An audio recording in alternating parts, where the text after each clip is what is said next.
یہ جو بات چیت کا نہ ہونا ہے نا، یعنی جس بھی رشتے میں 5 منٹ بھی کوئی بیٹھ کے بات نہیں کر سکتا، یہ سائن ہے کہ بھانبڑ جو تھا وہ آگ کا الاؤ بجھ چکا ہے. تو پہلا کام جو کرنے والا ہے وہ ہے کمیونیکیشن. میرے پاس نا کیونکہ کاؤنسلنگ کے کلائنٹس ڈاکٹر صاحب بڑے ماشاءاللہ ایلیٹ اچھے لوگ آتے ہیں.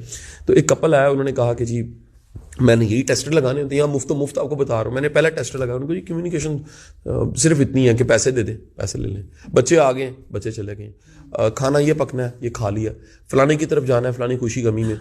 اس سے زیادہ ہماری کوئی کمیونیکیشن نہیں، یعنی ڈیڈ ریلیشن جسے کہتے ہیں. میں نے انہیں کہا جی کمیونیکیشن شروع کریں. وہ اگلی دفعہ آئے، انہوں نے آ کے ہفتے بعد کہا سر سوری سر ہم سے نہیں ہوتی بات.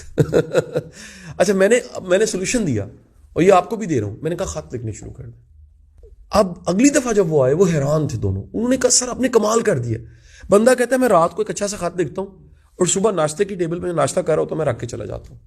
بیوی نے کہا کہ میں جب شام ہوتی ہے میں خط لکھتی ہوں، ان کے دفتر کے آنے سے پہلے ان کے تکیے کے نیچے رکھ دیتی ہوں. اب وہ خط پڑھتے ہیں اور اس کا جواب لکھتے ہیں. 7 دنوں بعد انہوں نے کہا کہ سر ہم لوگ دونوں اٹھ کے آ رہے ہیں لاہور کا ایک بڑا اچھا کیفے جہاں بریک فاسٹ بڑا اچھا ملتا ہے، انگلش بریک فاسٹ، آپ کا بھی فیوریٹ ہے مجھے پتا ہے، میں نام نہیں لے رہا، برانڈنگ ہم ایسے مفت میں نہیں کرتے. وہاں سے وہ ناشتہ کر کے آ رہے تھے میرے پاس. میں نے کہا الحمدللہ رب العالمین، وہ جو پہلا کام ہے کمیونیکیشن وہ بحال ہو گئی.